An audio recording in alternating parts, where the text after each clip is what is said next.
Hi everybody, I'm here to report on last night's 2-1 win for Rangers against St Mirren at Ibrox in sub-zero temperatures. And after a night of great positivity, I'm going to start with a couple of negative items. The worst one was a minute's silence was held to commemorate the Ibrox disaster, as we normally do, and it was all going really well, immaculate silence as we expected. And then about 10 seconds from the end of it, some idiot in the St Mirren corner started shouting, I don't know what, just shouting things. And then some of his fellow fans at least tried to shut him up, but unfortunately they did that by shouting. So the whole thing became a mess.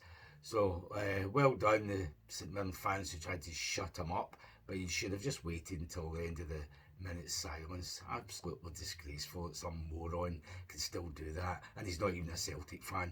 That makes it even worse. So that was one of the negatives. The other one was when we saw the teams, the lesser spotted Matondo and the web footed Dowell were actually on the bench. So thankfully we didn't have to introduce them because that really would have been rock bottom. It was I was going to say comfortable win, but it wasn't really that. It was just a decent win. We played well. We had a dodgy last 10 minutes, especially when anything can happen, as we know from previous experience. Punts into the box, anything can happen. A VAR decision could go against you, which I already had in the last 15 minutes. So I wouldn't say it was comfortable, but it was a deserved win. We played well. In fact, I thought the first half was the best we'd played this season for the first 45 minutes. Easily the best we'd played. And that continued into the second half. I think we scored the second goal in about 50 minutes. So 2-0 up. We were coasting. We were dominant. We'd reduced St Mirren to very little in an attacking sense. They did their usual. They got stuck in. They were well organised, big, strong team, gave it everything. But it was to no avail up until, I would say, about 70 minutes. And obviously, the manager thought the game was won. Because he took two guys off, Asgard and Moore, and he put on, who was it? Aarons and Barron. Well, at least Barron did well. He was being saved, obviously, for the Celtic game. That's why he didn't start. So he got stuck in, did some good runs, some nice passes, so he did well. Aarons is a waste of space, it really is. With 10 minutes to go, Suter was substituted as well, just to give him a rest before the game at the weekend. But these changes disrupted us. Obviously, St Mirren were getting more desperate, and they played their way back into it in the last 15 minutes, especially the last 10 minutes. Up till then, it was great. First goal, evidence of coaching. 1-2 from a corner between Tavernier and Magoma. Magoma swung in a left-footed cross, in swinging. Asgard got away from his marker, a nice glancing header into the net, 1-0 up. When the second goal came, it came from a great Chermiti diagonal cross right into the 6-yard line, and there was Fernandez, of all people, just half volleying it between the legs of the goalkeeper. That's now 4 goals he scored. When did we last have a central defender who scored 4 goals in a season, let alone the first half of a season? In fact, not even the first half. He didn't play for half of the first half, so he's doing well in a goal scoring situation for that reason. So 2-0 up, as I say, and we were really coasting, and that was the game won. We all thought we can relax now. And then, of course, came the changes, etc. There wasn't a lot of goal mouth action. I don't think we had many shots at goal. I think there was about 16 shots at goal, about 6 on target, that kind of figure.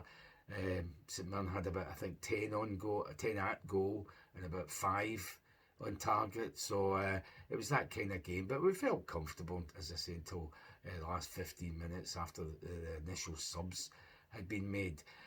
One strange thing was the referee. This referee, I think he was called Ryan Lee. Never heard of him. Never seen him on TV being the ref in any of the other games, top level games. So I don't know where they dug him out from. I suspect he's a new graduate from the Lawwell School of Refereeing.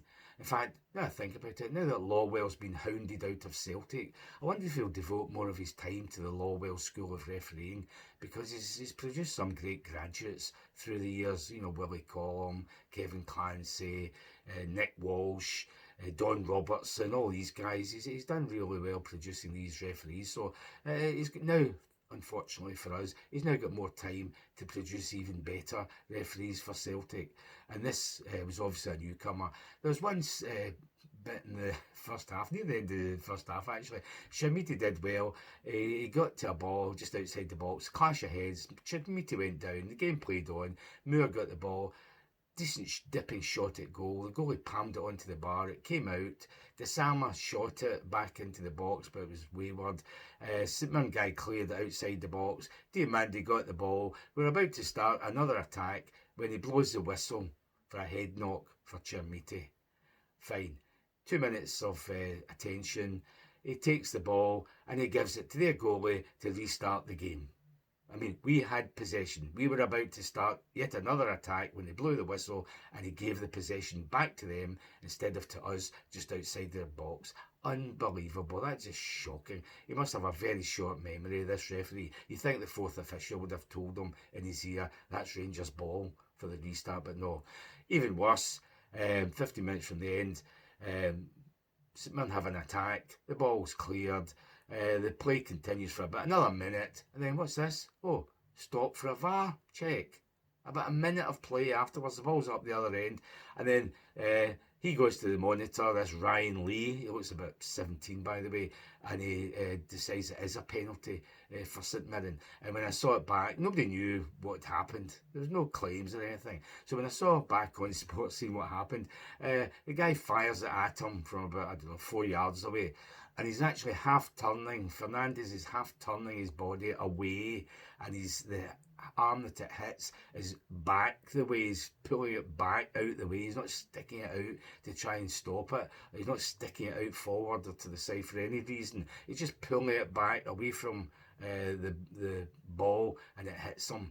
So after all the controversy, in inverted commas, of the last few weeks about the Rangers players getting away with penalties now, their complaining's done them a world of good. That was bound to happen, just like all the publicity about Rangers getting penalties. It was bound to happen that we haven't got any last season and this season as well. So penalty, great save by Butland.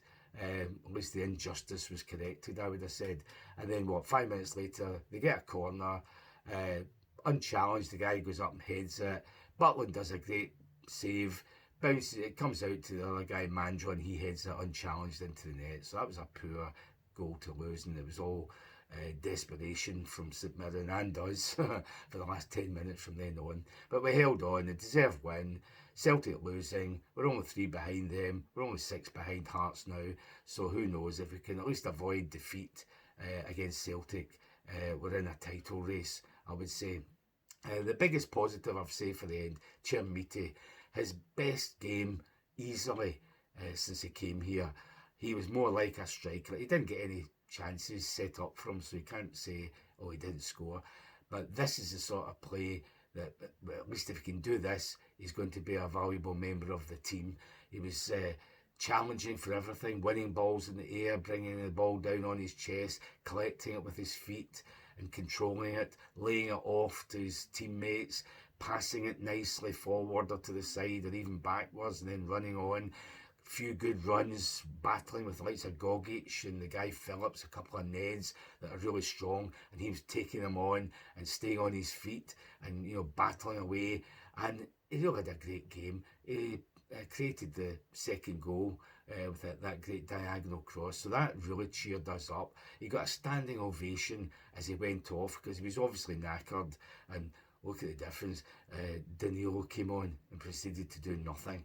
But if Chermiti at least plays like that, he doesn't need to score that many goals, but if he plays like that, he'll create some, because his hold-up play was brilliant. He did more hold-up play, laying it off, using his brain, using his strength, than Drosser's ever did in his whole Ibrox career. I would say it really was a great display from him. So we want more of that, and if he can score a few goals while doing all that, even better. But We've now seen signs that he can do something as a striker, so let's keep that up. And he should play against Celtic at the weekend, and hopefully Sterling will be back as well, and Bannon will start. And if we can just at least get a draw, who knows what might happen with a couple of new recruits in the new year. So, Happy New Year when it comes to everybody, and let's hope we're enjoying it.